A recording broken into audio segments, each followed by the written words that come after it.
আচ্ছা, তোমাদের আজকে সিসিবিজি 9 পেপার বলেছিলাম আলোচনা করব। সেই 5 পেপার থেকে তো আলোচনা হচ্ছে, সব পেপারের বিষয়গুলো জানো। সিসিবিজি 9 পেপারটা হচ্ছে দুটো টপিক নিয়ে, একটা হচ্ছে আহ, বাংলা প্রবন্ধ, আরেকটা হচ্ছে পত্র সাহিত্য। মূলত পেপারটা প্রবন্ধেরই, প্রবন্ধের বিভিন্ন শ্রেণী রয়েছে। আহ, রম্য রচনা, ব্যক্তিগত প্রবন্ধ, বস্তুগত প্রবন্ধ বা বস্তুনিষ্ঠ প্রবন্ধ। পত্র সাহিত্যটাও প্রবন্ধের মধ্যেই পড়ছে। পেপারটার নাম হচ্ছে প্রবন্ধ, রম্য রচনা, পত্র সাহিত্য। তো রম্য রচনাটাও প্রবন্ধেরই অন্তর্গত এবং পত্র সাহিত্য যেটা সেটাও প্রবন্ধ সাহিত্যেরই অন্তর্গত। অর্থাৎ তোমাদের 9 পেপারটা কিন্তু প্রবন্ধের পেপার। এক কথায় বললে প্রবন্ধের পেপার। এবার শ্রেণী রয়েছে প্রবন্ধে, সেই শ্রেণীগুলো সবকিছুই আছে। প্রবন্ধ বলতে যে যে প্রবন্ধগুলো রয়েছে, তোমাদের গীতিকাব্য আছে, সভ্যতার সংকট, নিয়মের রাজত্ব, শূদ্র জাগরণ, তরুণের স্বপ্ন। প্রথম মডুলে এই 5টা প্রবন্ধ আছে। দ্বিতীয় মডিউলেও 5টা প্রবন্ধ আছে। শিক্ষা বিজ্ঞান, যে দেশে বহু ধর্ম বহু ভাষা, রবীন্দ্রনাথ উত্তর সাধক, সংস্কৃতি সামাজিক দূরত্ব এবং চড়ক। মডুল যে 3 আছে, সেই মডুল 3-এ যে প্রবন্ধগুলো আছে মূলত ব্যক্তিগত প্রবন্ধ পড়ছে ওগুলো। বঙ্কিমচন্দ্রের 3টে প্রবন্ধ আছে, একাকী গায়ে ওই, পতঙ্গ আর বিড়াল। এগুলো রম্য রচনা, বলতে গেলে এগুলো রম্য রচনা প্রবন্ধের একটা শ্রেণী। আর লাইব্রেরি, বই কেনা, এই দুটো প্রবন্ধ, টোটাল 5টা আছে মডিউল 3-এ। মডিউল 4-এ 4টা আছে পত্র সাহিত্য, মানে এগুলোও প্রবন্ধেরই শ্রেণী। পত্র সাহিত্য মানে চিঠি আকারে লেখা প্রবন্ধ। ছিন্ন পত্রাবলী থেকে একটা আছে, যেটা রবীন্দ্রনাথ ভ্রাতুষ্পুত্রী ইন্দিরা দেবীকে চিঠি পাঠিয়েছিলেন। আর ছিন্ন পত্রাবলী থেকে আরো দুটো পরে আছে, 8 এবং 55 সংখ্যক। অর্থাৎ ছিন্ন পত্রাবলী থেকে 3টে পত্র আছে। জগদীশচন্দ্র বসুকে লেখা একটা চিঠি আছে রবীন্দ্রনাথের, আর রামানন্দ চট্টোপাধ্যায়কে লেখা রবীন্দ্রনাথের চিঠি আছে। মডুল 4 যেটা, সেটা সবটাই রবীন্দ্রনাথের কিন্তু। তো সেখানেও দেখতে পাচ্ছ 5টা চিঠি আছে টোটাল। অর্থাৎ তোমাদের মডুল 4টা আর 5টা করে প্রবন্ধ, টোটাল 20টা প্রবন্ধ আছে। এবারে পরীক্ষায় যেগুলো 10-এ এসে গেছে সেইগুলো একটু কম দেখতে হবে। 5-এ যেগুলো এসেছে সেইগুলো আসতে পারে, আবার 10-এ রিপিট করতে পারে, 10-এর গুলো 5-এ রিপিট করতে পারে। আর যেগুলো খুব কম আসে সেগুলো থেকে ওই 2 নাম্বারের দিকে আসার সম্ভাবনা রয়েছে। তো আমি বলে দেবো কোনটা কি করতে হবে তোমাদের। মূলত দেখো, বঙ্কিমচন্দ্র বাদ যাবে না, প্রথম কথা বলে দিচ্ছি। বঙ্কিমচন্দ্রের প্রবন্ধ আসবেই আসবে, সে গত বছর এসেছে বা না এসেছে।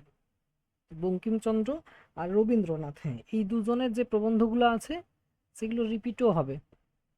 অর্থাৎ তোমাদেরকে প্রথমে বঙ্কিমচন্দ্র এবং রবীন্দ্রনাথের যতগুলো প্রবন্ধ আছে সেগুলো পড়ে নিতে হবে।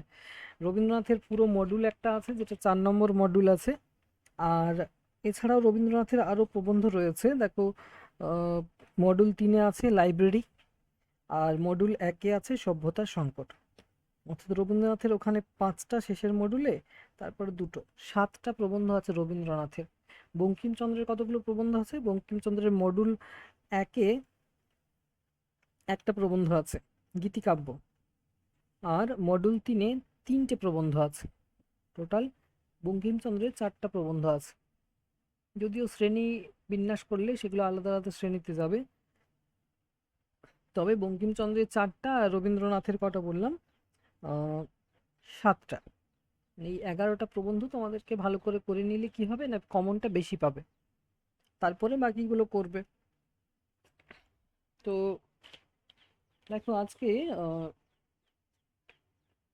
বঙ্কিমচন্দ্র দিয়ে শুরু করব। আচ্ছা, একটা জিনিস খেয়াল করবে তোমরা, ফার্স্ট ইয়ারে ABG 11 সবারই ছিল আশা করি, না? ইংরেজি কেউ কম্পালসারি পেপার নিয়েছিলে নাকি ফার্স্ট ইয়ারে? AEEG 12 বলে একটা পেপার আছে, যেটা ABG 11-এর অল্টারনেট যে কোনো একটা নেওয়া যায়। সবার AEBG 11 ছিল তো? কম্পালসারি বাংলা ছিল তো? মনে আছে? হ্যাঁ, তো সেখানে দেখবে তোমাদের অনেকগুলো প্রবন্ধ দেখবে রিপিট হয়েছে এখানে। প্রথমত হচ্ছে বঙ্কিমচন্দ্র চট্টোপাধ্যায়ের পতঙ্গ, এটা কিন্তু ছিল ফার্স্ট ইয়ারে।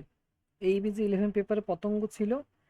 আর তারপরে হচ্ছে লাইব্রেরি, এটা রবীন্দ্রনাথ ঠাকুরের, এটাও রিপিট হয়েছে। AEBG 11 পেপারে লাইব্রেরির প্রবন্ধটাও ছিল। উম, হ্যাঁ, আরো দুটো প্রবন্ধ। একটা হচ্ছে তরুণের স্বপ্ন, এটাও ছিল তোমাদের এই ইংরেজি 11 পেপারে।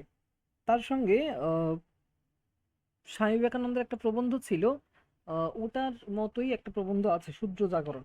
ব্যাপার হচ্ছে ওখানেও তরুণ প্রজন্মকে জাগ্রত করার জন্য যে কথাগুলো বাণীগুলো বলেছিলেন, এখানে শূদ্র জাগরণ বলতে দেশের অবস্থার কথা তিনি বলেছেন, এবং তরুণ সমাজকে এখানেও জাগ্রত হওয়ার অনুপ্রেরণা দিয়েছেন। তো স্বামী বিবেকানন্দ এবং সুভাষচন্দ্র বসুর যে প্রবন্ধ দুটো, তরুণের স্বপ্ন, শূদ্র জাগরণ এবং তরুণের স্বপ্ন, দুটো কাছাকাছি প্রবন্ধ, মানে টপিক একই ধরনের প্রায়।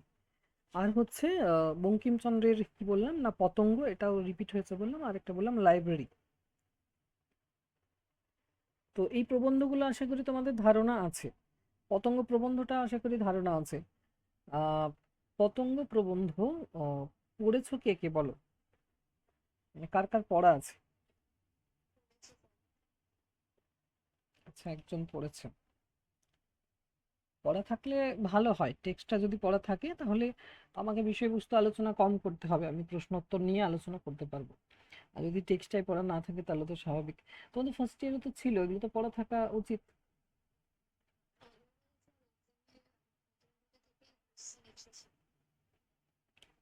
আগের বারে এক্সামে বলতে সেকেন্ড ইয়ারে না ফার্স্ট ইয়ারের কথা বলছো? ফার্স্ট ইয়ার তো তোমাদের হ্যাঁ, সংক্ষিপ্ত প্রশ্ন এসেছিল না?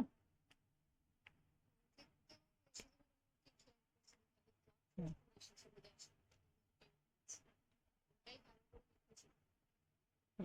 এই বিজি 11 পেপারে ওটাতে তো সংক্ষিপ্ত প্রশ্ন আসে, 10 নম্বর তো আসে না, একটা আসে 10 নম্বর। এটা হচ্ছে প্রবন্ধ রচনা। যাই হোক, দেখো, বঙ্কিমচন্দ্র চট্টোপাধ্যায় একজন প্রাবন্ধিক এবং কথা সাহিত্যিক।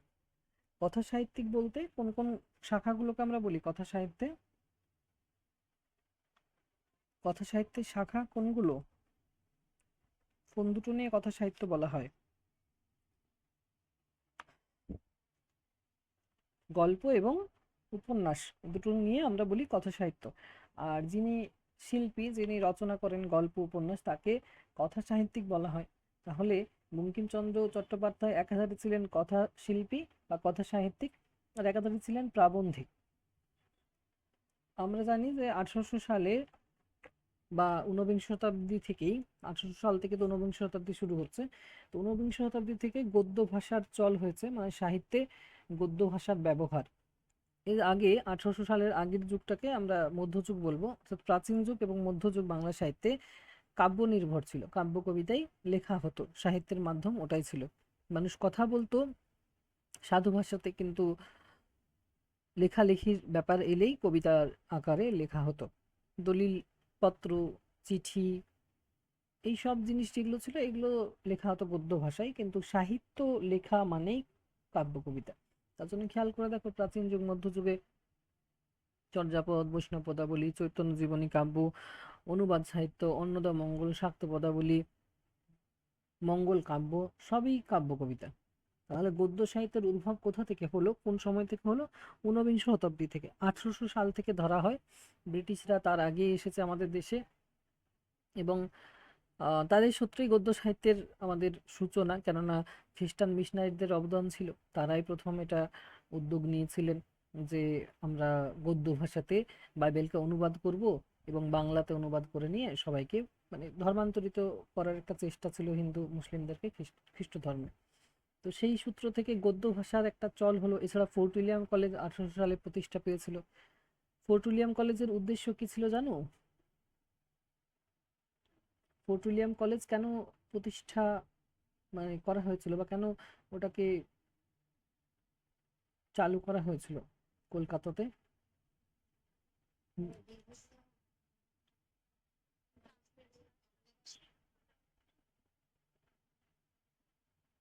ভারতীয়দের জন্য খোলা হয়নি কিন্তু। ফোর্ট উইলিয়াম কলেজটা ব্রিটিশদের ছিল, ঠিক আছে। আহ, কলেজটা স্থাপন করা হয়েছিল কলকাতার লালবাজার অঞ্চলে, কেননা ইংরেজ যারা সিভিলিয়ান আসছিল আমাদের দেশে, তাদেরকে বাংলা ভাষার শিক্ষা দেওয়ার জন্য, এদেশের সংস্কৃতি, রীতিনীতি, কালচার যা কিছু আছে সেই শিক্ষা দেওয়ার জন্য এবং বাংলা ভাষা শিক্ষা দেওয়ার জন্য প্রতিষ্ঠা করা হয়েছিল। অর্থাৎ কি, ইংরেজরা আমাদের দেশ শাসন করবে, কলকাতাতে তো প্রধান বন্দর, এবং কলকাতার ভাষা হচ্ছে বাংলা। বাংলা ভাষায় যদি ব্রিটিশরা না জানে, যারা আসছে তরুণ সিভিলিয়ান, মানে ব্রিটিশ থেকে, বিদেশ থেকে আসছে যারা, বিলেত থেকে, তারা যদি বাংলা না জানে আমাদের দেশকে কিভাবে শাসন করবে? তার জন্য তাদেরকে আগে বাংলা জানতে হবে। শুধু বাংলাই নয়, আমাদের বাঙালির অতীত ঐতিহ্য কিভাবে, মানে একটা সমাজের মানুষকে ব্রেন ওয়াশ করতে গেলে তার সমাজের অতীত ইতিহাসও জানতে হবে। তাহলে তারা আমাদের দেশের রীতি নীতি, কালচার, ভাষা সব কিছুই জানতে চেয়েছিল, মূলত বাংলা হিন্দি ভাষাগুলো। তো উইলিয়াম কেরিকে প্রধান অধ্যক্ষ নিযুক্ত করা হয়েছিল, এবং উইলিয়াম কেরিকে বলা হয়েছিল যে তুমি আরো কিছু টিচার নিয়োগ করো এখানে, বাঙালি টিচার যারা বাংলা ভাষার শিক্ষা প্রদান করবে। তো উইলিয়াম কেরি নিযুক্ত করেছিলেন। তারই শিক্ষক ছিলেন, বাংলা ভাষা শিখিয়েছিলেন যিনি, তাকে রামরাম বসু। তারপরে হচ্ছে মৃত্যুঞ্জয় বিদ্যালঙ্কার, তারিণীচরণ মিত্র, হরপ্রসাদ রায়, গোলকনাথ শর্মা।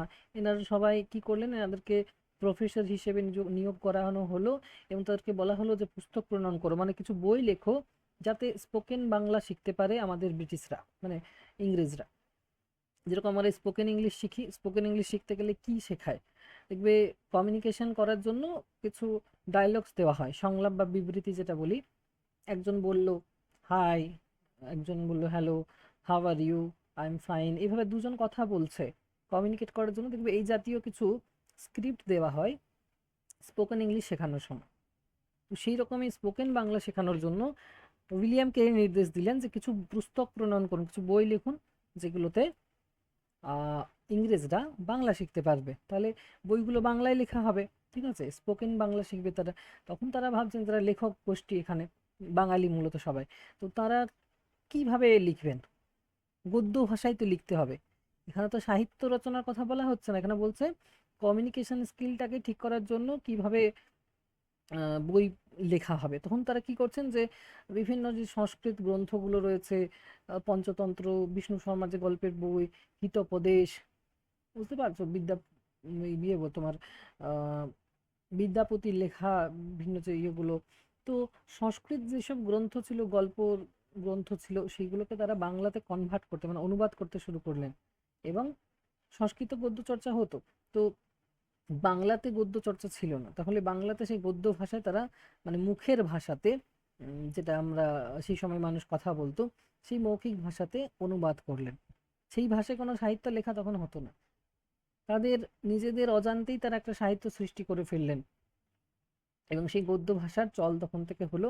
এমনকি আহ, একদিকে শ্রীরামপুর মিশন প্রতিষ্ঠা হচ্ছে হুগলি জেলাতে, যেটা হচ্ছে একটা প্রথম ছাপাখানা আমাদের বাংলার, শ্রীরামপুর মিশন। ওখানে, ওটা কাদের উদ্যোগ হয়েছিল, ওটা খ্রিস্টান মিশনারিদের, ওটাও বিদেশিদের, ইংরেজদের। তো খ্রিস্টান মিশনারিরা যারা খ্রিস্ট ধর্ম প্রচারের জন্য এসেছিলেন আমাদের দেশে, তারা সেই ছাপাখানাটা প্রতিষ্ঠা করে কি করলেন না, তারা তাদের বাইবেলকে, ধর্মগ্রন্থকে বাংলাতে ধর্মপুস্তক নামে অনুবাদ করলেন, যাতে সেই বঙ্গানুবাদটা আমাদের বাঙালি সমাজকে প্রভাবিত করতে পারে, সেটাও গদ্য ভাষায়। তাহলে গদ্য ভাষার চল দুটো জায়গা থেকে হলো, মানে সূচনা, শ্রীরামপুর মিশন, দ্বিতীয় হচ্ছে fort William college. Fort William কলেজে যে বইগুলো লেখা হতো ইংরেজদের জন্য, সেই বইগুলো কিন্তু বাইরে প্রকাশ করা হতো না, শুধুমাত্র কলেজের স্টুডেন্টদের জন্য। তো উইলিয়াম কেরির নির্দেশে পুস্তক প্রণয়ন হলো, এবং সেগুলো থেকে আমাদের দেশের কালচার বা সংস্কৃতি, আমাদের দেশের ভাষা সবকিছুই শিখে নিল। কারা না, ইংরেজরাই। তো ইংরেজরাই লাভবান হলো, নিজের স্বার্থের জন্যই তারা এটা করেছিল। এটার মাধ্যমে তারা নিজেদের অজান্তেই আমাদের আবার একটা নতুন দিগন্ত খুলে দিল, গদ্য ভাষা। আমি প্রথমে বললাম যে এটা কিন্তু বাইরে বেরোতে দেওয়া হতো না, তাহলে বাইরের মানুষ জানলো কি করে যে গদ্য ভাষার চর্চা হচ্ছে। তৎকালীন সময়ে দিগদর্শন, সমাচার দর্পণ, বিভিন্ন পত্রিকা যেগুলো 1801-2 সাল থেকে প্রকাশ পাচ্ছে, কোথা থেকে প্রকাশ পাচ্ছে, সেই শ্রীরামপুর মিশন ছাপাখানা থেকে। সাহিত্য পত্রিকা যেগুলো সাপ্তাহিক হয়, মাসিক হয়, তো সেই সাহিত্য পত্রিকাগুলোতেও কিন্তু এই খবরাখবরগুলো দেওয়া হতো। তো মানুষ তো পত্রিকা পড়তো সেই সময়, তো সেই ইংরেজদের দ্বারা পরিচালিত সেই পত্রিকাগুলো, এগুলো শ্রীরামপুর মিশন প্রেস থেকে প্রকাশ পেত, মানুষ পড়ে জানতে পারতো। রামমোহন রায় তৎকালীন সময়ের একজন প্রধান সাহিত্যিক, মনীষী, সমাজ সংস্কারক, শিক্ষা সংস্কারক, তিনি জানতে পারলেন যে ফোর্ট উইলিয়াম কলেজে নতুন ভাষা বা গদ্য ভাষাকে মাধ্যম করে সাহিত্য চর্চা চলছে বা বই লেখালেখি চলছে, কিন্তু সেই বইগুলো বাইরে প্রকাশ হতে দেওয়া হচ্ছে না। রামমোহন রায় প্রথম উদ্যোগ নিলেন যে আমিও কিন্তু গদ্য ভাষায় কিছু লিখব। তিনিও বেশ কিছু অনুবাদ করলেন। কি অনুবাদ করলেন? আমাদের দেশীয় সাহিত্য তথা আমাদের সংস্কৃত ভাষার বেদ উপনিষদ এগুলোকে বাংলা ভাষাতে অনুবাদ করার চেষ্টা করলেন, এবং তার সঙ্গে তিনি গৌড়ীয় ব্যাকরণ একটা মৌলিক গ্রন্থ লিখলেন। সমাজে তখন বিভিন্ন পুরুষতান্ত্রিক সমাজে নারীদের তো সেই যূপকাষ্ঠে বলি হতে হতো, তো সেই নারীদের জ্বালা যন্ত্রণাও তিনি মর্মে অনুভব করছেন। ফলে তিনি বেশ কিছু প্রবন্ধ লিখছেন, যেইগুলোতে মানে গদ্য ভাষায় লিখছেন। গদ্য ভাষার প্রথম মাধ্যমটাই প্রবন্ধ, যেগুলোর মাধ্যমে তিনি কি করলেন না সমাজকে বোঝাতে চাইলেন যে দেখো, বেদ শাস্ত্র নির্ভর এইসব নিয়ম অনুশাসন নয়, এইগুলো কিন্তু এই যে সতীদাহ প্রথা, তারপরে বহু বিবাহ, তার সঙ্গে গঙ্গায় সন্তান বিসর্জন, আরো যে কুপ্রথাগুলো রয়েছে এগুলো একটা প্রজন্ম বা একটা শ্রেণী সমাজের মানুষ, রক্ষণশীল সমাজের মানুষ নিজের স্বার্থ সিদ্ধির জন্য এগুলোকে রেখেছে। তো জন সমর্থন তার বা মত প্রয়োজন ছিল, যাতে মানুষ সবাই তার ফরে তার হয়ে কথা বলেন। সেই জন্য তিনি গদ্য ভাষায় এইসব লেখালেখি করলেন। ভট্টাচার্যের সহিত বিচার, সুব্রহ্মণ্য শাস্ত্রীর সহিত বিচার, এইভাবে তিনি প্রচুর গদ্য ভাষাকে ব্যবহার করে প্রবন্ধ লিখলেন। মৌলিক প্রবন্ধও লিখছেন, অনূদিত প্রবন্ধও লিখছেন সংস্কৃত থেকে বাংলাতে, আবার এই ধরনের তর্ক বিতর্কমূলক প্রবন্ধও লিখছেন। তাহলে গদ্য ভাষায় প্রথম যেটা লেখা হচ্ছে সেটাই হচ্ছে প্রবন্ধ। শুরু করলেন কে? রামমোহন রায়। আর তারপরে পরবর্তী ক্ষেত্রে আমরা দেখতে পাচ্ছি যে বিদ্যাসাগর সেটাকে এগিয়ে নিয়ে গেলেন। তিনিও শিক্ষা সংস্কারক, সমাজ সংস্কারক, তিনিও পাঠ্যপুস্তকমূলক বই লিখলেন, তিনিও অনুবাদমূলক বই লিখলেন, তিনিও আবার এই ধরনের তর্ক বিতর্কমূলক বই লিখলেন। বিদ্যাসাগরও লিখেছেন যে আহ, বিধবা বিবাহ প্রচলিত হওয়া উচিত কিনা এতদ্দি বিষয়ক প্রস্তাব, বহু বিবাহ রহিত হওয়া উচিত কিনা এতদ্দি বিষয়ক বিচার, এগুলো তার তর্ক বিতর্কমূলক প্রবন্ধ। অতি অল্প হইল, আবার অতি অল্প হইল, এইগুলো। এছাড়া পাঠ্যপুস্তকমূলক বই তিনি লিখেছেন, বর্ণ পরিচয়, কথামালা, বোধোদয়, এগুলো তো জানো সবাই। আর তাছাড়া অনুদিত গ্রন্থ তার সীতার বনবাস, রামায়ণ থেকে। তারপরে ইংরেজি গ্রন্থ কমেডি অফ এরর্স, শেক্সপিয়ারের, সেটা থেকে তিনি লিখেছেন ভ্রান্তিবিলাস। হিন্দি গ্রন্থ বৈতাল 25 থেকে তিনি লিখলেন বেতাল পঞ্চবিংশতি। তাহলে বিদ্যাসাগরও অনুবাদ করছিলেন। তাহলে দেখো, ফোর্ট উইলিয়ামের যে অনুবাদের ধারাটা সংস্কৃত গ্রন্থ থেকে, সেটা রামমোহন রায় নিলেন প্রথমে, তারপরে বিদ্যাসাগর নিলেন। এনাদের কোনো বাউন্ডিং থাকলো না ফোর্ট উইলিয়াম কলেজের মতো যে চার দেওয়ালের মধ্যেই রাখা হবে এগুলো। এনারা সবার জন্য ছড়িয়ে দিলেন সবকিছু এগুলো, বিদ্যাসাগর এবং রামমোহন। আর সেই পথেরই আরেকজন পথিক হচ্ছেন পরবর্তীকালে বঙ্কিমচন্দ্র চট্টোপাধ্যায়। প্রথমে রামমোহন রায়, তার জন্মসাল আশা করি জানো, 1772, মতান্তরে 1774, মানে 72 বা 74 এরকম সালে জন্ম তার। আর তার পরবর্তী হচ্ছেন বিদ্যাসাগর, তার জন্মসাল এটা তো সবাই জানো আশা করি না? বিদ্যাসাগরের জন্মসাল কত? মেয়েদেরকে মনে রাখতে হবে, রামমোহন রায়ের জন্মসাল, বিদ্যাসাগরের জন্মসাল, আর রবীন্দ্রনাথের জন্মসাল। মেয়েদেরকে মনে রাখতেই হবে, কারণ দেখো, নারীদের কি বলবো, সেই রক্ষণশীল সমাজ যেখানে নারীদের শিক্ষার সুযোগ না, নারীদের জন্য কি না করেছেন বিদ্যাসাগর, রামমোহন, রবীন্দ্রনাথ। মেয়েদেরকে তো মনে রাখতে হবে। দেখো, রামমোহনের জন্মসাল কত বললাম? 1772, মতান্তরে 1774। মানে এই দুটো সাল নিয়ে মতভেদ রয়েছে, তাই 1772, মতান্তরে 1774। তারপরে তার থেকে ছোট হচ্ছেন বিদ্যাসাগর, 1820 বিদ্যাসাগর, ঠিক আছে। বঙ্কিমচন্দ্র চট্টোপাধ্যায় 1838, আর রবীন্দ্রনাথ হচ্ছেন 1861।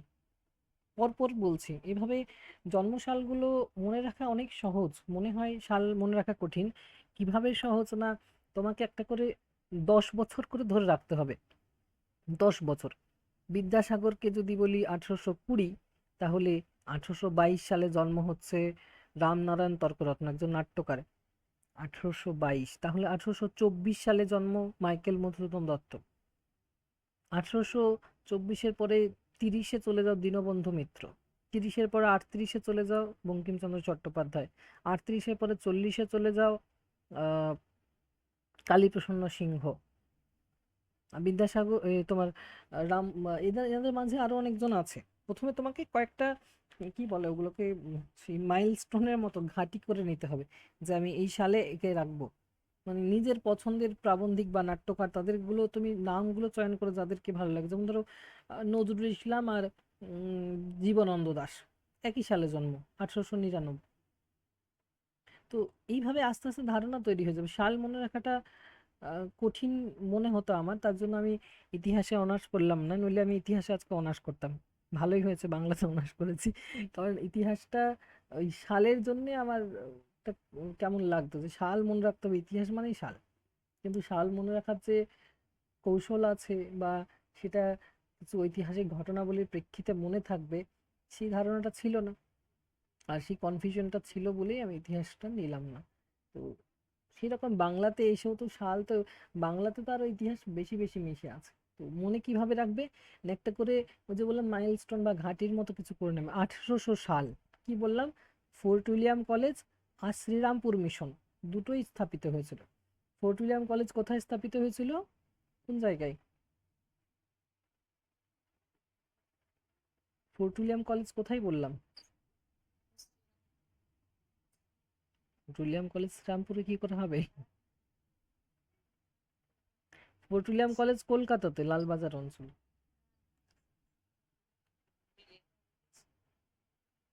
শ্রীরামপুর মিশনটাই শ্রীরামপুরে, হ্যাঁ। হুম। তো একটা হুগলি জেলাতে শ্রীরামপুর মিশন, আর কলকাতায় হচ্ছে ফোর্ট উইলিয়াম কলেজ। আমি এগুলো কেন আলোচনা করলাম, গদ্য সাহিত্য বিষয়টা কি সেটা জানানোর জন্য। এরপর থেকে বুঝতে পারবে আশা করি। তাহলে গদ্য সাহিত্যের প্রথম যেটা মাধ্যম সেটা হচ্ছে প্রবন্ধ।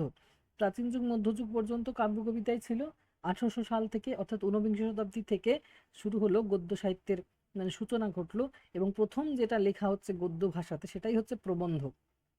ফোর্ট উইলিয়াম কলেজে যেগুলো লেখা হতো সেগুলোও প্রবন্ধই ছিল। আসলে তখন প্রবন্ধ বলা হতো না, গদ্যই বলা হতো। পরে আরো যখন আরেকটা ভাগ চলে এলো তখন ওটাকে নাম দেওয়ার একটা ব্যাপার এলো।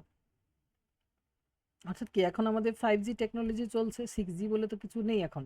কিন্তু পরের জেনারেশন যখন চলে আসবে, 6 জেনারেশন, তখন 6G চলে আসবে, 5G একটা আলাদা নাম, 6G একটা আলাদা নাম, সেরকমই প্রবন্ধ পরে এসেছে ব্যাপারটা, নামটা কিন্তু আগে সেগুলোকে বলা হতো গদ্যই। কিন্তু গদ্যটা পরে যখন দেখছে যে আরেকটা শাখা চলে এলো, তখন একটার নাম দেওয়া হলো উপন্যাস, একটার নাম দেওয়া হলো প্রবন্ধ। তারপরে এলো নাটক, সংলাপময়তা যেটার মধ্যে রয়েছে নাটক। তারপরে আসছে গল্প, গল্পের আবার দুটো ভাগ, একটা গল্প একটা ছোট গল্প। তো তাহলে এইভাবে গদ্য সাহিত্যের শাখা কিন্তু বেড়েই চললো।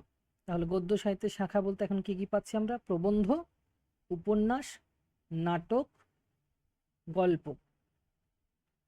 গল্পের আবার ভাগ আছে ছোট গল্প। আর এই প্রতিটা শাখারই আবার ভাগ রয়েছে। যদি নাটক বলি তো নাটক অনেক ধরনের আছে, কাব্যনাট্য, গীতিনাট্য, রূপক সাংগীতিক নাটক, ঐতিহাসিক নাটক, সামাজিক নাটক। এইগুলো তোমাদের সব কোথায় পাবে, এগুলো তোমাদের পাবে সিসিবিজি 10 পেপারে। এগুলোর ভাগগুলো, প্রবন্ধর কতগুলো শ্রেণী আছে, নাটকের কতগুলো শ্রেণী আছে। তাহলে বুঝতেই পারলে যে শাখা একটাই ছিল গদ্য ভাষার, সেই শাখাটা কতগুলোতে চলে গেল। তাহলে প্রথম যদি বলি তাহলে হচ্ছে প্রবন্ধ। বঙ্কিমচন্দ্র চট্টোপাধ্যায় জন্মসাল কত বললাম, এখনই বললাম, কি কার মনে আছে? 1838, ঠিক আছে। 1838 সালে বঙ্কিমচন্দ্রের জন্ম। এনার আগে যদি কোনো প্রাবন্ধিকের বলি যে জন্ম মানে আগে, তো ভূদেব মুখোপাধ্যায় হবেন 1827, ঠিক আছে। 1827-এ ভূদেব মুখোপাধ্যায়, 1826-এ রাজনারায়ণ বসু, ঠিক আছে।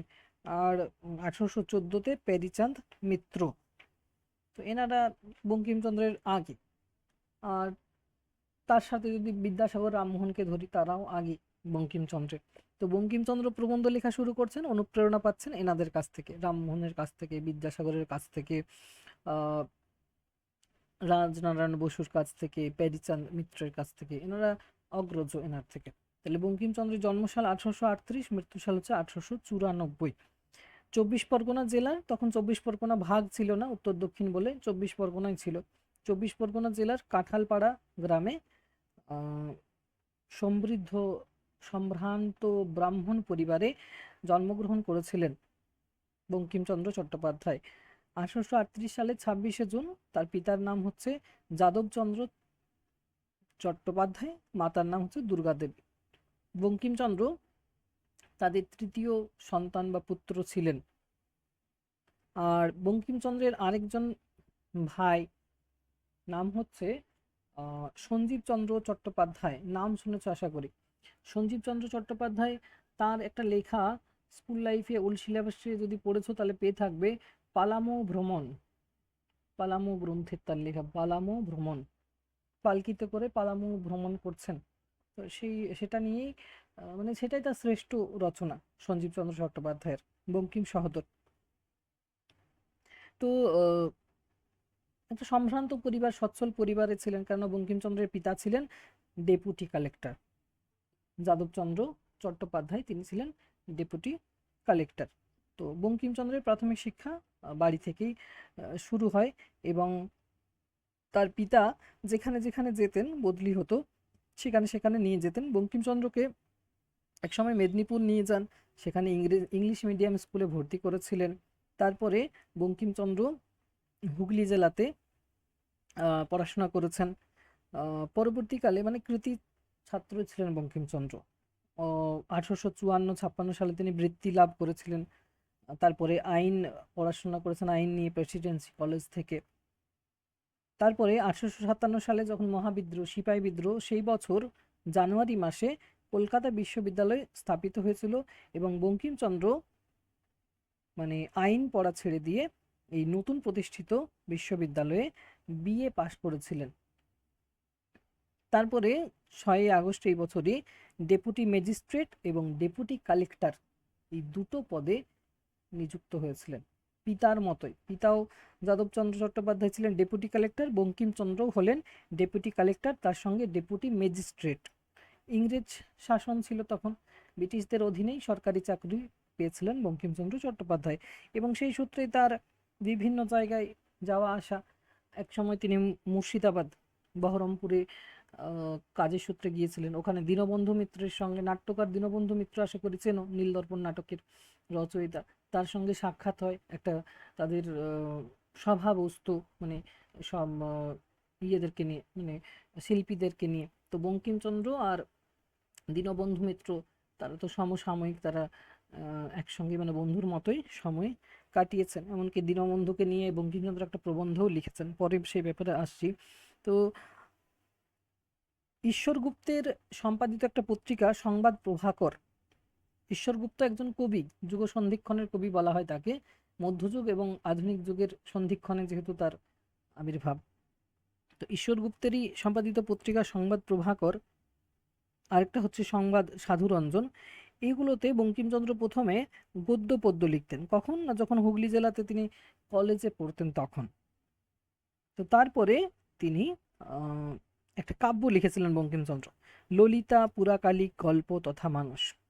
মানে ভেবে দেখো, বঙ্কিমচন্দ্র প্রথম জীবনে মানে কবি রূপেই আত্মপ্রকাশ করেছিলেন, কিন্তু পরবর্তীকালে তারপর তিনি প্রাবন্ধিক এবং ঔপন্যাসিক তথা কথাসাহিত্যিক রূপে আবির্ভূত হন। তার প্রবন্ধ আর উপন্যাস দুটোই প্রথম কিন্তু ইংরেজিতে লেখা ছিল। তার প্রথম উপন্যাসের নাম হচ্ছে রাজমোহনস ওয়াইফ, ইংরেজিতে লেখা।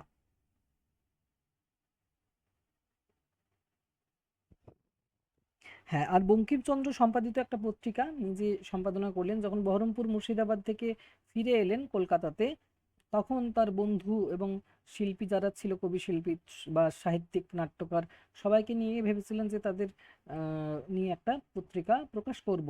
সেই পত্রিকাতে সবাই লেখালেখি করবে। তো 1872 সালে তিনি পত্রিকা প্রকাশ করলেন, বঙ্গদর্শন।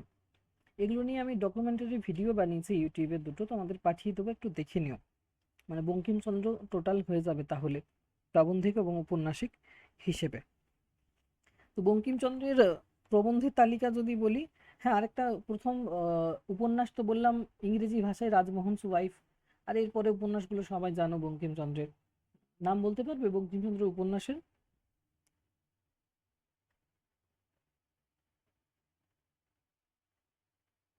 এরে, বঙ্কিমচন্দ্র উপন্যাসের নাম বলতে পারবে না? কপাল কুণ্ডলা, দুর্গেশ নন্দিনী, কৃষ্ণকান্তের উইল, সিনেমা হয়েছে তো অনেকগুলো বঙ্কিমচন্দ্রের উপন্যাস দিয়ে। হ্যাঁ, আনন্দমঠ, রাধারানী, রজনী। তো বঙ্কিমচন্দ্রের প্রবন্ধগুলো বিভিন্ন শ্রেণীতে ভাগ করা যায়। ধর্মতত্ত্ব বিষয়ক আছে, বিবিধ প্রবন্ধ আছে, তোমার কি বলবো, কিছু বিজ্ঞান বিষয়ক আছে। তার লোক রহস্য, বিজ্ঞান রহস্য, কমলাকান্তের দফতর, বিবিধ সমালোচনা, সাম্য, প্রবন্ধ পুস্তক, কৃষ্ণ চরিত্র, বিবিধ প্রবন্ধ 1, 2, এভাবে বিভিন্ন প্রবন্ধ গ্রন্থ রয়েছে। গ্রন্থ মানে বই, এর অন্তর্গত অনেকগুলো করে প্রবন্ধ রয়েছে। বিজ্ঞান বিষয়ক তার প্রবন্ধ গ্রন্থ হচ্ছে বিজ্ঞান রহস্য। আহ, এখানে যেমন আহ, সৌর আশ্চর্য সৌরোৎপাত, আকাশে কত তারা আছে, ধূলা, গগন পর্যটন, চঞ্চল জগৎ, এইভাবে ছোট ছোট প্রবন্ধ রয়েছে এই বিজ্ঞান রহস্য প্রবন্ধ গ্রন্থে। সেরকমই কমলাকান্তের দফতর যে প্রবন্ধ গ্রন্থ, এখান থেকে দেখবে তোমাদের পতঙ্গ, একাকী গায় ওই, বিড়াল, এরকম বিভিন্ন প্রবন্ধ এখানে পাওয়া যায় কমলাকান্তের দফতরে। তো বঙ্কিমচন্দ্রের দুটো শাখাতেই আমরা দেখতে পাচ্ছি যে তিনি কিন্তু বেশ মানে আহ, শ্রেষ্ঠত্বের নিদর্শন রেখেছেন। প্রবন্ধে আমরা দেখতে পাচ্ছি তিনি সমাজকে নিয়ে আহ, কখনো বস্তুগত, কখনো ব্যক্তিনিষ্ঠ প্রবন্ধ লিখছেন, কখনো সমাজের কোনো একটা কুপ্রথা সেটাকে উচ্ছেদ করার জন্য সচেষ্ট হয়েছেন। সমাজে যাতে সাম্যতা আসে সেই নিয়ে একটা প্রবন্ধ তিনি লিখেছেন, সাম্য, যেখানে নারী পুরুষের অসাম্যতা, ধনী দরিদ্রের অসাম্যতা, লিঙ্গ বৈষম্য, নারীদের পৈতৃক সম্পত্তিতে অধিকার না পাওয়া, নারীদের শিক্ষার অধিকার না পাওয়া, এইসব নিয়ে তিনি একটা প্রবন্ধ লিখেছেন যেটার নাম হচ্ছে সাম্য। তো তাহলে রামমোহন, বিদ্যাসাগরের মতো বঙ্কিমচন্দ্র সরকারি চাকরি করছেন ইংরেজদের অধীনে, তবুও কিন্তু ব্রিটিশদের বিরুদ্ধে অনেক কিছুই বলেছেন। আমাদের সমাজেরও যে গোঁড়ামি কুসংস্কার রয়েছে সেগুলোকে উচ্ছেদ করতে সচেষ্ট হয়েছিল। তিনিও বলতে গেলে এক ধরনের সমাজ সংস্কারকও ছিলেন। তারই কমলাকান্তির দফতর একটা হচ্ছে রম্য রচনা। দেখো, প্রবন্ধ দুই ধরনের হয়, একটা ব্যক্তিনিষ্ঠ, একটা বস্তুনিষ্ঠ। ব্যক্তিনিষ্ঠ মানে যেখানে আহ হ্যাঁ, প্রথমে বস্তুনিষ্ঠটা বলি। বস্তুনিষ্ঠ মানে হচ্ছে যে প্রবন্ধে কোনো মিথ্যার আশ্রয় নেওয়া যাবে না, কল্পনার আশ্রয় নেওয়া যাবে না, সেটাকে বলা হয় বস্তুনিষ্ঠ। যেমন নেতাজি সুভাষচন্দ্র বসুকে নিয়ে প্রবন্ধ লেখ, তোমার প্রিয় কবি, তোমার প্রিয় শিল্পী, তোমার প্রিয় ঋতু, এই প্রবন্ধগুলো লিখেছো ছোটবেলাতে বা মাধ্যমিকে লিখেছো। তো ওইগুলো হচ্ছে বস্তুনিষ্ঠ প্রবন্ধ। গরুর রচনা লিখলে আমি তো লিখতে পারি না গরুর 5টা পা, গরুর 4টা পায়ে লিখতে হবে, আমাকে গরুর 2টো চোখ লিখতে হবে। তো ব্যাপার হচ্ছে যে যেখানে মিথ্যার আশ্রয় নেওয়া যাবে না, ওটা ধরো কোনো পশু পাখি বিষয়ক প্রবন্ধ লিখছি বা মানুষের জীবন চরিত লিখছি, বিদ্যাসাগর নিয়ে প্রবন্ধ লিখছি, কোনো কারো জীবনী লিখছি প্রবন্ধ, তাহলে যে প্রবন্ধে মিথ্যার আশ্রয় নেওয়া যাবে না, আমাকে সত্য ঘটনা, সত্য বিষয় যেটা সম্পর্কে 10 জন সহমতই হবে যে না এটা এটা তো ঠিকই, সেগুলোকে বলা হয় বস্তুনিষ্ঠ প্রবন্ধ। বস্তুনিষ্ঠ বলা হয়, আবার এটাকে আরো অন্য কিছু নামও ডাকা হয়, যেটা হচ্ছে তোমার তন্ময় প্রবন্ধ। বস্তুনিষ্ঠ বা তন্ময় প্রবন্ধ, এছাড়া এটাকে বিষয় গৌরবী প্রবন্ধ বলা হয়। বস্তুনিষ্ঠ, বিষয় গৌরবী, তন্ময় প্রবন্ধ, এই তিনটে একটাই নাম। আরেকটা হচ্ছে ব্যক্তিনিষ্ঠ প্রবন্ধ। ব্যক্তিনিষ্ঠ প্রবন্ধটা কি হয়, নিজস্ব মতামত, আমার মনে হলো এটা, আমার মনে হলো এটা, মিথ্যা বলছি না, তবুও আমার নিজের ব্যক্তিগত মতামত জানাচ্ছি, সেইগুলোকে বলা হয় ব্যক্তিনিষ্ঠ প্রবন্ধ। আমার মনে হচ্ছে মনুষ্য মাত্রই পতঙ্গ, যেমন কমলাকান্তের দফতরে বলছেন পতঙ্গ প্রবন্ধে। তাহলে আমার মনে হতে পারে মনুষ্য মাতৃ পতঙ্গ, অন্য কারো মনে নাও হতে পারে। এই ধরনের যে প্রবন্ধগুলো, যেখানে ব্যক্তিগত আলোচনা সমালোচনা রয়েছে, সেগুলোকে বলা হয় ব্যক্তিগত প্রবন্ধ, বা এগুলোকে বলা হয় মন্ময় প্রবন্ধ। এছাড়া বলা হয় আত্মগৌরবী প্রবন্ধ। ব্যক্তিগত, মন্ময়, আত্মগৌরবী, একটা প্রবন্ধেরই এটা শ্রেণী নাম। আর ওইদিকে আরেকটা কি বললাম, বস্তুনিষ্ঠ, তার সঙ্গে বললাম বিষয় গৌরবী, আর বললাম তন্ময়, এইভাবে দুটো শ্রেণী। এবার মন্ময় যে প্রবন্ধটা, যেটা ব্যক্তিনিষ্ঠ বলছি, সেটারই শ্রেণী হচ্ছে রম্য রচনা। রম্য রচনাতে কল্পনা থাকবে। আর রম্য রচনার বিষয় কি থাকবে, প্রবন্ধের মধ্যে একটু গল্পের ভাব থাকবে, মানে কাঠখোট্টা মনে হবে না প্রবন্ধটা। প্রবন্ধ মানেই তো সেখানে রিপোর্টের মতো আলোচনা, প্রতিবেদনের মতো আলোচনা, সেখানে একটু নিরস ব্যাপার থাকে প্রবন্ধে। কিন্তু সেই নিরস ব্যাপারের মধ্যে যদি রস আনা হয়, প্রবন্ধটাকে গল্পের ছলে আলোচনা করা হয়, তাহলে সেটাকে বলা হয় রম্য রচনা। রম্য রচনা হচ্ছে ব্যক্তিগত প্রবন্ধেরই একটা অংশ। প্রবন্ধ প্রধানত দুই প্রকার, একটা হচ্ছে ব্যক্তিগত, একটা বস্তুগত বা বস্তুনিষ্ঠ। এই ব্যক্তিগতরই একটা শ্রেণী হচ্ছে রম্য রচনা, এটা তোমাদের সিলেবাসে আছে। পতঙ্গ, পতঙ্গ প্রবন্ধ যেটা, সেই পতঙ্গ প্রবন্ধটা হচ্ছে কমলাকান্তের দফতর, বঙ্কিমচন্দ্রের প্রবন্ধ গ্রন্থ কমলাকান্তের দফতর। তো এই প্রবন্ধ গ্রন্থে আরো অনেক প্রবন্ধ রয়েছে। গ্রন্থ মানে কিন্তু প্রবন্ধের বই, ঠিক আছে, আর তার ভেতরে ছোট ছোট প্রবন্ধ থাকে। তাহলে এখানে কমলাকান্তের দফতর, কমলাকান্ত একটা ক্যারেক্টার আছে, সমস্ত প্রবন্ধেই পাবো এই প্রবন্ধ গ্রন্থের মধ্যে যে প্রবন্ধগুলো রয়েছে, বিড়াল হোক, একাকী গায়ে হোক বা পতঙ্গ হোক, কমলাকান্ত ক্যারেক্টারটা থাকছে, যেহেতু পুরো বইটার নামই হচ্ছে কমলাকান্তের দফতর। কমলাকান্তের দফতর অর্থাৎ সেই একজন চাকরিজীবী মানুষ, এবং সে কিন্তু নেশা করে, আফিমের নেশা করে। আর আফিমের নেশা করলেই সে কিন্তু, তার মধ্যে একটা দৈব্য শক্তি চলে আসে এবং সে বিভিন্ন রকম কথা বলে, এবং যে কথাগুলো সমাজের জন্য, সমাজের অসঙ্গতি, সমাজের যেগুলো অত্যাচার অনাচার, সমাজের যেগুলো অসাম্যতা, সেইগুলোকে বেশি বেশি করে চোখে আঙুল দিয়ে দেখায়। মানুষ সাধারণ অবস্থায় যদি বলে, বঙ্কিমচন্দ্র যদি এটাকে রম্য রচনা হিসেবে না লিখতেন, তাহলে হয়তো তার উপর দিয়ে সমাজের একটা ঝড় যেত, বা ব্রিটিশ শাসকদের উপর একটা, ব্রিটিশ শাসকদের দ্বারা একটা ঝড় যেত তার উপর দিয়ে। তার জন্য তিনি এটা একটু আলাদা করে লিখলেন। নাটক লিখলে যেরকম সে একটু রূপকের আড়ালে লেখা হয়, সেই রকম তিনি লিখলেন। এখানে কমলাকান্ত একজন নেশাখোর মানুষ, মাতাল তো যা খুশি বলতে পারে, মাতালের কথা কেউ ধরে না। তার জন্য এখানে সেই নেশাখোর আফিমখোর কমলাকান্ত কি কি বলছে কেউ অত গুরুত্ব দিচ্ছে না, কিন্তু ভেতরে সমাজের আসল সত্যটাকে প্রকাশ করা হচ্ছে। তো কমলাকান্তের দফতর প্রবন্ধের প্রতিটা প্রবন্ধ এই ধরনের রূপক জাতীয়। যেটা হচ্ছে পতঙ্গ, পতঙ্গ প্রবন্ধেও দেখা যাচ্ছে যে নসিরাম বাবুর বৈঠকখানাতে কমলাকান্ত অতিরিক্ত আফিম খেয়ে ঝিমোচ্ছে, এবং আহ, তর্ক বিতর্ক হতে হতে আফিমের মাত্রাটা আরো বেশি করে নিচ্ছে। আফিম জানো তো নেশাজাত একটা দ্রব্য। এবং তারপরে ঝিমোতে ঝিমোতে আহ, কমলাকান্ত দেখতে পাচ্ছে যে একটা, মানে সেচ বাতি জ্বলছে। সেচ বাতি বলতে যেগুলোতে দেখবে হ্যারিকেনের মতোই, কিন্তু ওপর দিক থেকে কাঁচটা লাগিয়ে দেওয়া হয়, ওপরটা ফাঁকা থাকে। হ্যারিকেনে কি থাকে, ওপর থেকে একটা কিছু লাগানো থাকে, কিন্তু যে বাতিগুলোতে ওপরে কিছু লাগানো থাকে না, দেখেছো আশা করি, ওপরে একটা কাঁচের ডোম লাগিয়ে দেওয়া হয়, উপরটা ফাঁকা থাকে। তো শেপটা কিরকম হয়, অনেকটা সেই বিনের মতো, সোজা আবার গোল আবার সোজা। দেখেছো আশা করি, ছোটবেলায় কাগজের এগুলো আমরা বানাতাম না, ল্যাম্পগুলো। তো সেই রকমই একটা বাতি জ্বলছে দেখা যাচ্ছে, এবং সেই বাতি, শীতকাল হলে যদি বাতি জ্বালানো হয় তাহলে কি হয়, বাতিতে কি আসে?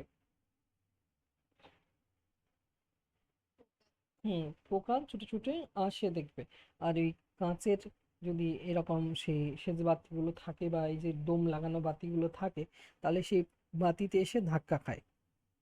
পতঙ্গ বা পোকাগুলো কিন্তু জানে যে সেই বাতিতে বা সেই আগুনে ঢুকে গেলে তাদের কিন্তু মৃত্যু হবে, তবুও তারা কিন্তু সেই আলোর দিকে ছুটে চলে। এই কনসেপ্টটাকে নিয়ে প্রবন্ধটা লেখা হয়েছে।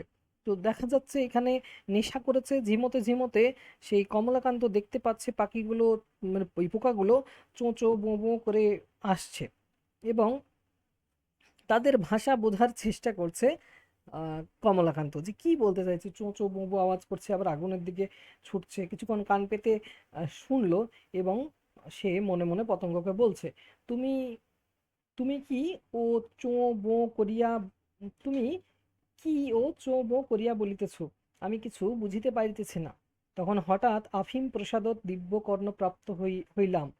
অর্থাৎ আফিম প্রসাদ তো আমি খেয়েছি, মানে নেশা করেছি, তার দরুন আমার সেই দিব্য কর্ণ পেলাম আমি। মানে একটা দিব্য শক্তি সম্পন্ন কান পেলাম যেন, সেটাতে আমি ভাষা বুঝতে পারছি পোকাদের।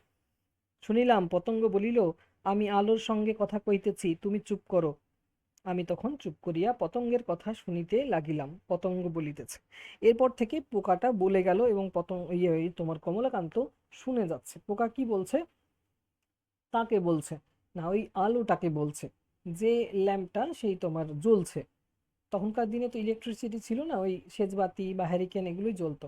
তো সেই কাঁচে এসে ধাক্কা খাচ্ছে পোকাগুলো, সেই ভেতরে যে কাঁচের ভিতরে যে আলোটা আছে সেই আলোটাকে বলছে, দেখো আলো মহাশয়, তুমি সেকালে ভালো ছিলে, পিতলের পিলসুজের ওপর মেটে প্রদীপে শোভা পাইতে, আমরা স্বচ্ছন্দে পুড়িয়া মরিতাম। এখন আবার সেজের ভিতর ঢুকিয়াছ, আমরা চারিদিকে ঘুরে বেড়াই, প্রবেশ করিবার পথ পাই না, পুড়িয়া মরিতে পাই না। দেখো, পুড়িয়া মরিতে আমাদের রাইট আছে, রাইট মানে অধিকার আছে, আমাদের চিরকালের হক। হক মানে অধিকার। আমরা পতঙ্গ জাতি, পূর্বাপর আলোতে পুড়িয়া মরিয়া আসিতেছি, কখন কোনো আলো আমাদের বারণ করে নাই। তেলের আলো, বাতির আলো, কাঠের আলো, কোনো আলো কখনো বারণ করে নাই। তুমি কাঁচ মুড়ি দিয়া আছো কেন প্রভু? আমরা গরিব পতঙ্গ, আমাদের ওপর সহমরণের নিষেধ আইন জারি কেন? আমরা কি হিন্দুর মেয়ে যে পুড়িয়া মরিতে পারবো না? খেয়াল করে দেখো এখানে কিভাবে তির্যক করে লেখা হয়েছে। মানে সেই পোকাগুলো আলোর প্রতি তাদের অভিযোগ রয়েছে যে আমরা আগে কিন্তু স্বচ্ছন্দে পুড়ে মরতাম, আগে তো এই কাঁচের ডোম লাগানো থাকতো না ওপর থেকে, তাহলে আমরা আগুনে স্বচ্ছন্দে দেহটাকে পোড়াতে পারতাম। আমরা কি হিন্দু বাড়ির মেয়ে যে আমরা ভয় পাই সহমরণে যেতে? অর্থাৎ কি হিন্দুদের তৎকালীন সময় একটা প্রথা ছিল, সতীদাহ প্রথা। স্বামী যদি মারা যেত, স্বামীর চিতাতে জ্যান্ত স্ত্রীকে পুড়তে হতো। কেন পুড়তে হতো? কারণ রক্ষণশীল সমাজ মনে করতো যে সেই স্বামীর মৃত্যু হয়েছে, তাহলে সেই তার স্ত্রীর বেঁচে থাকার কোনো অধিকার নেই, স্বামীর আয়ুতেই তার আয়ু। তাহলে আগে স্বামী মরলে স্ত্রীকেও সেই চিতাতে জ্যান্ত, স্বামী তো মৃত, তার তো গায়ে লাগবে না আগুনটা, কিন্তু যে জ্যান্ত তাকে পুড়িয়ে মারা হতো।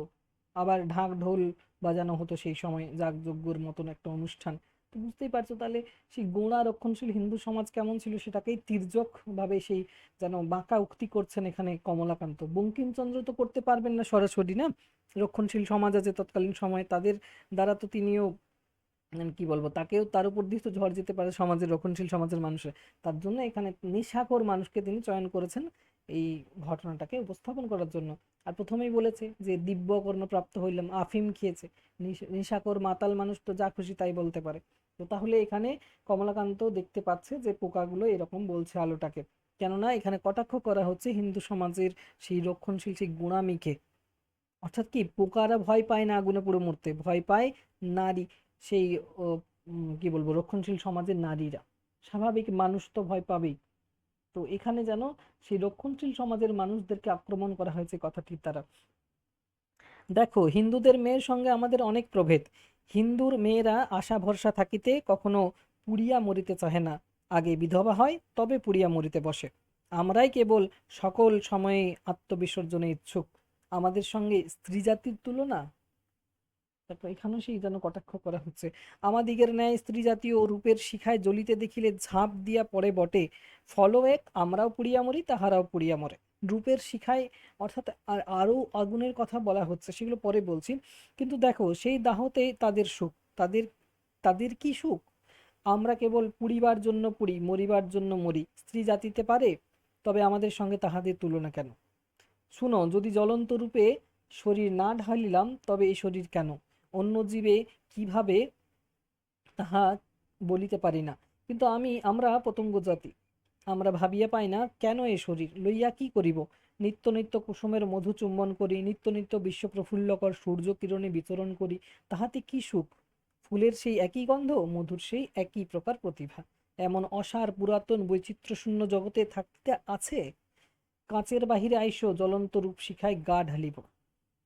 অর্থাৎ পতঙ্গ এখানে নারী জাতির সঙ্গে নিজেদের তুলনা করে দিল এবং জানিয়ে দিল নারী জাতিদের কিন্তু জীবন থাকতে তারা কিন্তু শখ আহ্লাদ থাকতে পুড়ে মরতে চায় না, তাদেরকে জোর করে মারা হয়। কিন্তু আমরা তো এমনিতেই পুড়ে মরতে চাই, আলো দেখলেই আমরা ছুটে যাই, আর আগুনের মধ্যে আমরা ঝাঁপিয়ে পড়ি। তাহলে আমাদের জন্য এরকম কেন নির্দেশ, আইন কেন জারি হচ্ছে? আমাদেরকে পুড়ে মরার অধিকার আছে আমাদের। দেখো, আমার ভিক্ষাটি বড় ছোট, আমার প্রাণ তোমাকে দিয়া যাব, লইবে না? কাকে কথাগুলো বলছে? সব আলোকে কথাগুলো বলছে। দিব বই তো গ্রহণ করিব না, তবে ক্ষতি কি? তুমি রূপ পোড়াইতে জন্মিয়াছো, আমি পতঙ্গ পুরিতে জন্মিয়াছি। আইসো, যার যে কাজ করিয়া যায়। তুমি হাসিতে থাকো, আমি পুরি। তুমি বিশ্ব ধ্বংসক্ষম, তোমাকে রোধিতে পারে জগতে এমন কিছু না। তুমি কাচের ভিতর লুকাইয়া আছো কেন? তুমি জগতের গতির কারণ, কার ভয়ে তুমি ডোমের ভিতর লুকাইয়া আছো? ডোমের মানে ওই কাঁচটা যেটা উপর থেকে লাগানো হয় লাইটে। কোন ডোমে এ ডোম গড়িয়াছে? এখানে জানো যমক অলঙ্কার মানে প্রয়োগ করা হয়েছে। ভারত ভারত খ্যাত আপনার গুণে। প্রথম ভারত মানে ভারতচন্দ্র রায়গুণাকর, যিনি অন্নদামঙ্গল লিখেছেন। আর দ্বিতীয় ভারত মানে ভারতবর্ষ। যমক অলঙ্কার তোমাদের আছে সিসিবিজি 6 পেপারে, অলঙ্কারে পাবে। তো এখানে বলছে কোন ডোমে এ ডোম গড়িয়ে আছে। প্রথম ডোম বলতে যিনি বানাচ্ছেন কাঁচটাকে, আর দ্বিতীয় ডোম বলতে সেই কাঁচটার কথা বলা হচ্ছে, ওটাকেও ডোম বলা হয়। কোন ডোমে তোমাকে এ ডোমের ভিতর পুরিয়াছে? তুমি যে বিশ্বব্যাপী, কাঁচ ভাঙিয়া আমার আমায় দেখা দিতে পারো না। তুমি কি তা আমি জানি না। আমি জানি না, কেবল জানি যে তুমি আমার বাসনার বস্তু, আমার জাগ্রতের ধ্যান, নিদ্রার স্বপ্ন, জীবনের আশা, মরণের আশ্রয়। তোমাকে কখনো জানিতে পারিব না, জানিতে চাহিও না। যেদিন জানিব সেদিন আমার সুখ যাইবে। কাম্য বস্তুর স্বরূপ জানিলে কাহার সুখ থাকে? অর্থাৎ যেটার পেছনে আমরা ধাবমান ছুটছি, সেই সুখটা যদি পেয়ে যাই, তাহলে আর সুখ বলে কিছু থাকে না, বাঁচার কোনো ইচ্ছে থাকে না। আমরা প্রতিদিন তো ছুটে চলেছি কোনো না কোনো কিছুর পিছনে। অর্থাৎ কি, তোমার যেটা চাওয়া পাওয়া একদম মুখ্যম, যেটা পেলে সবকিছু স্বর্গ সুখ পায় এরকম মনে হয়, সেটা পেয়ে গেলেও আমাদের সুখ বিনষ্ট হয়ে যাবে।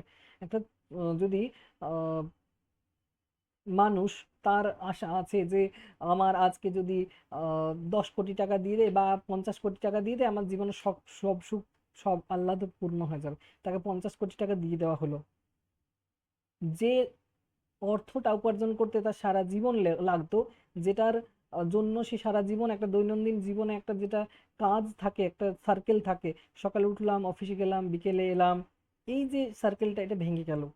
ফলে কি হলো, সে তো টাকা পেয়ে গেছে, আর কি জন্য অফিস যাবে? অফিস গেল না। সেখান থেকে শুরু হলো তার মৃত্যুর, মানে কি বলবো, কাছাকাছি যাওয়া। পরের দিন থেকে তার জীবন আগোছালো হয়ে গেল, কোনো নিয়ম থাকলো না, অনুশাসন থাকলো না, টাকা পয়সা চলে এসেছে তো, খাওয়া দাওয়া, অপচয়, এইভাবে মানুষটা স্বাভাবিকভাবে একটা আশা আকাঙ্ক্ষা নিয়ে যতদিন বাঁচতো তার থেকে কম দিন বাঁচবে। দেখবে অনেক মানুষের হঠাৎ করে লটারি লেগে গেল কয়েক কোটি টাকা, কয়েক বছরের মধ্যে দেখবে সেই মানুষটা যেভাবে ছিল তার থেকে আরো খারাপ হয়ে গেছে অবস্থা। কেন হয়ে যায়? কাম্য বস্তুর স্বরূপ জানিলে কাহার সুখ থাকে? যেটা আমার প্রাপ্য, যেটা আমি 10 বছর পরে পাবো, সেটা যদি আজকেই পেয়ে যাই, তাহলে কিন্তু হিতে বিপরীত হতে পারে। সেটাই এখানে বলা হচ্ছে। তোমাকে কি পাইব না? কতদিন তুমি কাঁচের ভিতর থাকিবে? আমি কাঁচ ভাঙিতে পারিব না। ভালো থাকো, আমি ছাড়িব না। না, এটা হবে ভালো থাক, আমি ছাড়িব না। আবার আসিতেছি, বউ, মানে বোকাটা চলে গেল, পতঙ্গ উড়িয়া গেল। এইবারে এগুলোকে শুনছিল নছিরামবাবুর বৈঠকখানায় বসে সেই কমলাকান্ত। নছিরামবাবু ডাকিল, কমলাকান্ত। আমার চমক হইল, চাহিয়া দেখিলাম বুঝি বড় ঢুলিয়া পড়িয়াছিলাম, মানে একটু অন্যমনস্ক ঢুলে ঢুলে এগুলো ভাবছিল। কিন্তু চাহিয়া দেখিলাম নসিরামকে চিনিতে পারিলাম না। দেখিলাম মনে হইল একটা বৃহৎ পতঙ্গ বালিশ ঠেসান দিয়া তামাকু টানিতেছে। সে কথা কহিতে লাগিল, আমার বোধ হইতে লাগিল সে চোঁ চোঁ বো করিয়া বলিতেছে। এখন হইতে আমার বোধ হইতে লাগিল যে মনুষ্য মাত্রই পতঙ্গ। এতক্ষণ পর্যন্ত পতঙ্গদেরকে কথা বলতে দেখতে পাচ্ছিল, যে পতঙ্গ কথা বলে না তাদের ভাষা বুঝতে পারছিল। আর এবারে কি হলো না, মানুষের ভাষা বুঝতে পারছে না কমলাকান্ত, সে দেখতে পাচ্ছে নসিরাম বাবু, সে যেন পোকার মতো চোঁচো বোমো করছে, তার ভাষার অর্থ বুঝতে পারছে না। তখন তার মনে হচ্ছে মনুষ্য মাত্রই পতঙ্গ, মানুষের সঙ্গে পতঙ্গের যেন কোনো মিল আছে। কি মিল আছে সেটা পরে বোঝানো হচ্ছে। সকলেরই এক একটি বহ্নি আছে, পোকার মধ্যেও বহ্নি আছে, আগুন আছে একটা, আমাদের মধ্যেও একটা বহ্নি আছে। সকলেই সেই বহ্নিতে পুড়িয়া মরিতে চাহে। সকলেই মনে করে সেই বহ্নিতে পুড়িয়া মরিতে তাহার অধিকার আছে। কেহ মরে, কেহ কাঁচে বাঁধিয়া ফিরিয়া আসে। জ্ঞান বহ্নি, ধন বহ্নি, মান বহ্নি, রূপ বহ্নি, ধর্ম বহ্নি, ইন্দ্রিয় বহ্নি, সংসার বহ্নিময়, আবার সংসার কাঁচময়। অর্থাৎ কি, আমাদের সবারই একটা আশা এবং আকাঙ্ক্ষা আছে, অর্থাৎ বহ্নি, শখ। কারো মধ্যে রূপ বন্যী আছে, কেউ সাজতে ভালোবাসে, নিজের শরীরকে ভালোবাসে, নিজেকে সাজাতে ভালোবাসে, সেটাই তার সর্বক্ষণ চিন্তা। কারো ধর্ম বন্যী আছে, কারো মধ্যে গোঁড়া ধর্মীয় যে ব্যাপারগুলো, ধর্ম নিয়েই সারাদিন থাকে, রাত দিন ধর্ম চর্চাই করতে ভালোবাসে, সেটাই তার কাছে সব থেকে বড় বিষয়। জগতের সব কিছুর থেকে বড় তার কাছে ধর্ম। কিছু মানুষ আছে যার কাছে জগতের জাগতিক সুখ হচ্ছে অর্থ, টাকা পয়সা ছাড়া সে কিছুই জানে না। সমাজ, সংসার, আত্মীয় স্বজন সব তুচ্ছ টাকার কাছে, তার কাছে। তাহলে মানুষের কাছে এক একটা বহ্নি আছে। কেউ টাকার পেছনে ছোটে, কেউ রূপের পেছনে ছোটে, কেউ ধর্মের পেছনে ছোটে, অর্থাৎ কেউ সম্মানের পেছনে ছোটে। সম্মান মানে কি, কিছু মানুষ আছে যার কাছে অর্থের থেকেও বেশি বড় সম্মান, যেখানে সম্মান নেই সেখানে যাবে না। তাহলে প্রতিটা মানুষের মধ্যে একটা করে আগুন আছে, বহ্নি আছে, এবং সেটার পিছনেই সে ছোটে। কেউ অর্থের পেছনে ছুটছে, কেউ মান সম্মানের পেছনে ছুটছে, কেউ রূপের পেছনে ছুটছে, কেউ ধর্মের পেছনে ছুটছে। পোকাও তো সেই একটা বহ্নির পেছনে ছুটছে। কিন্তু সংসার হচ্ছে আবার কাঁচময়। এরকম আমাদের সংসারের যে বহ্নিটার পিছনে আমরা ছুটছি, সেটা একটা ডোম দ্বারা আবৃত আছে। যেরকম পোকার যাচ্ছে, পতঙ্গটা একটা কাঁচে ধাক্কা পাচ্ছে, আমাদেরও সংসারটা এরকম কাঁচময়, আমরা কাঁচে গিয়ে ধাক্কা পাই। অর্থাৎ যেটার পিছনে ছুটছি সেটা সঙ্গে সঙ্গে পেয়ে যায় না। আর যদি সঙ্গে সঙ্গেই পেয়ে যায় তাহলে পতঙ্গের মতোই অবস্থা হবে, আমরা পুড়ে মরে যাব। এটার উদাহরণও দেওয়া হয়েছে পরে। দেখবে দেওয়া আছে যে ধর্মবহ্নি, তাতে কে মারা গেছে, জ্ঞানবহ্নিতে কে মারা গেছে, সেগুলো দেখো। কাঁচ না থাকিলে সংসার এতদিন পুড়িয়া যাইত। যদি সকল ধর্মবিদ চৈতন্যদেবের ন্যায় ধর্ম মানুষ প্রত্যক্ষে দেখিতে পাইতো, তবে কয়জন বাঁচিত। চৈতন্যদেব ধর্মবহ্নির পিছনে ছুটেছিলেন। তিনি একজন মানে ধর্মের প্রবর্তক ছিলেন, গৌড়ীয় বৈষ্ণব ধর্মের প্রবর্তক। সেই ধর্ম নিয়েই তার জীবন কেটেছিল। এমনকি রাধাকৃষ্ণের মিলিত রূপ তার মধ্যে প্রত্যক্ষ করা যায়, এটাও মানুষ অনুমান করেছিলেন। এবং সেই চৈতন্যদেব এতটাই মানে আবির্ভূত আপ্লুত হয়ে গেছিলেন, এতটাই আবেগী হয়েছিলেন যে তিনি সমুদ্রে তথা নীলাচলে নিজের দেহটাকে বিসর্জন করেছিলেন। লাস্ট যেটা মানে সেই বহ্নির পেছনে ছোটা যেটা শেষ বিষয়, সেটা হচ্ছে মৃত্যু। তাহলে চৈতন্যদেবেরও অকাল মৃত্যু ঘটেছিল। গ্যালিলিও ছুটেছিলেন জ্ঞান বহ্নির পিছনে। কোপার্নিকাসের মতকে তিনি সমর্থন করেছিলেন এবং জানিয়েছিলেন যে পৃথিবী হচ্ছে ঘুরছে সূর্যের চারিদিকে, সূর্যকে কেন্দ্র করে। সূর্য এক জায়গায় আছে। আর তার জন্য তাকে ধর্মগুরু পোপ কর্তৃক শাস্তি, নির্বাসন দেওয়া হয়েছিল, এবং একটা অন্ধকার ঘরে তাকে কয়েক বছর রাখা হয়েছিল। তার চোখ নষ্ট হয়ে গেছিল। প্রতিদিন তাকে হাঁটু গেড়ে মানে করতে হতো, মানে প্রায়শ্চিত্ত করতে হতো যে আমি যা সব বলেছি, বক্তৃতা দিয়েছি, সব ভুল। তো ধর্মের কাছে হেরে গিয়েছিল তার বিজ্ঞানের বাণী। তো সেই গ্যালিলিও মৃত্যু মানে বীভৎসভাবে তার মৃত্যু হয়েছিল। অর্থাৎ তিনি তো জ্ঞান বহ্নির পিছনে ছুটেছিলেন। তার বার্তাগুলো আজও মানুষ মেনে চলে। তিনি দূরবীনের আবিষ্কারক, তিনি বিজ্ঞানের কথা বলেছিলেন, কিন্তু ধর্মের পান্ডারা তাকে মেরে ফেলেছেন। তাহলে যেটার পিছনেই মানুষ অতিরিক্ত যাবে, একদম আগুনটাকে পাশ থেকে ছুঁয়ে নেবে, সেখানে কিন্তু তার মৃত্যু। এটাই পতঙ্গের ক্ষেত্রেও ঘটে। তাহলে কাঁচ থাকাটা বাঞ্ছনীয়, কাঁচ না থাকলে কিন্তু মৃত্যু হবে, পতঙ্গেরও মৃত্যু হবে, মানুষেরও মৃত্যু হবে। তো দেখা যাচ্ছে এখানে যদি গ্যালিলিও তার যে আবিষ্কার, তার যে মানে যে তিনি ইয়েগুলো করছেন, মানে গবেষণাগুলো করছেন, বক্তৃতা দিচ্ছেন বিজ্ঞান বিষয়ক, সেগুলোকে যদি কিছুটা তিনি মানে করতে পারতেন, মানে কভার করতে পারতেন, বা সময়ের আগেই যদি না প্রকাশ করতেন, ধীরে ধীরে প্রকাশ করতেন, ধর্মের বিরুদ্ধে যদি মানে না বলে এভাবে, মানে গোঁড়া ধর্ম, আসল ধর্ম নয় যদিও, সেটা গোঁড়া ধর্মের বিরুদ্ধেই বলেছিলেন, তাহলে হয়তো তিনি আরো কিছুদিন বাঁচতেন। যেহেতু সেই ধর্মগুরুদের রক্ষণশীল সমাজের প্রকোপে তিনি পড়েছিলেন, তার মৃত্যু হয়েছিল। ফলে তার যে চলা জ্ঞানবহ্নির পথে, সেখানে তাকে মৃত্যু এনে দিল। ধর্মবহ্নির পথে চৈতন্যদেবকে মৃত্যু এনে দিল। অর্থাৎ একটা মানুষ যদি রূপবহ্নির পেছনে ছোটে, অর্থবহ্নির পেছনে ছোটে, এবং অর্থের পিছনে ছুটতে যায়, তার আগুন, মনের আগুন বা জীবনের আগুন হচ্ছে অর্থই আসল, তাহলে তারও একদিন মৃত্যু হবে এইভাবেই। তো সেটাই এখানে বলতে চাওয়া হচ্ছে যে মানুষের মাত্রই কিন্তু পতঙ্গ। যেখানে দেখা যাচ্ছে যে কিছু কিছু প্রাবন্ধিক এখানে কিন্তু কিছু কিছু উদাহরণ দিয়েছে। নেক্সট ক্লাসে আমি এগুলো আরো ডিটেলসে আলোচনা করে দেবো। এতটুকু মনে রাখো, প্রবন্ধটা যেটা আছে পতঙ্গ, সেটা কিন্তু রূপকধর্মী প্রবন্ধ, ভেতরে একটা অন্তর্নিহিত আলাদা অর্থ আছে, কিছুটা বুঝতে পারলে নেক্সট ক্লাস যেদিন হবে সেদিন আরো কিছু আলোচনা করব, তার সঙ্গে একটা প্রবন্ধ আলোচনা করব যেটা হচ্ছে বিড়াল।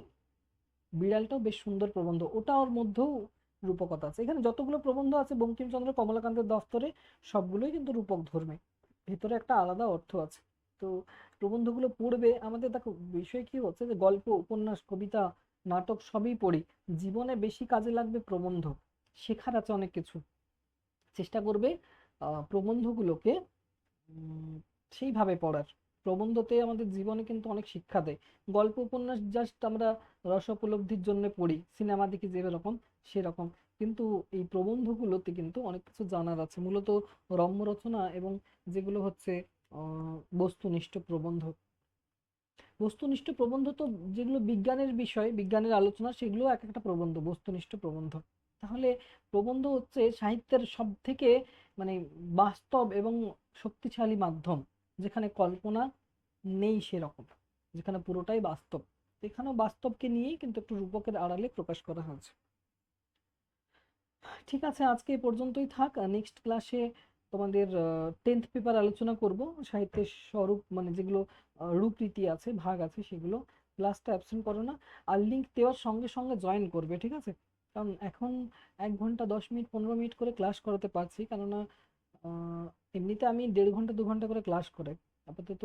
হচ্ছে কি না, 2-3 মাসের মধ্যে এসএসসির একটা নিয়োগ হচ্ছে, সেগুলো সবাই জানো, group C, group D, SSC. আমার নিজস্ব ব্যাচ আছে, প্লাস আমি নিজেও ওটার একটা একজন পরীক্ষার্থী, তো আমাকে একটু সময় দিতে হচ্ছে নিজেকে। তবে ক্লাসে থাকো, যখনই ক্লাসটা দেবো লিঙ্কটা সঙ্গে সঙ্গে জয়েন করবে, তাহলে অনেকক্ষণ আলোচনা করা যাবে। যেদিন ফাঁকা থাকবে সেদিন 1.5-2 ঘন্টা ক্লাস করাবো। ঠিক আছে, আজকে এ পর্যন্তই থাক। যারা দল নির্ণয়গুলো করোনি আমাকে পাঠিয়ে দেবে করে। গুড নাইট সবাইকে।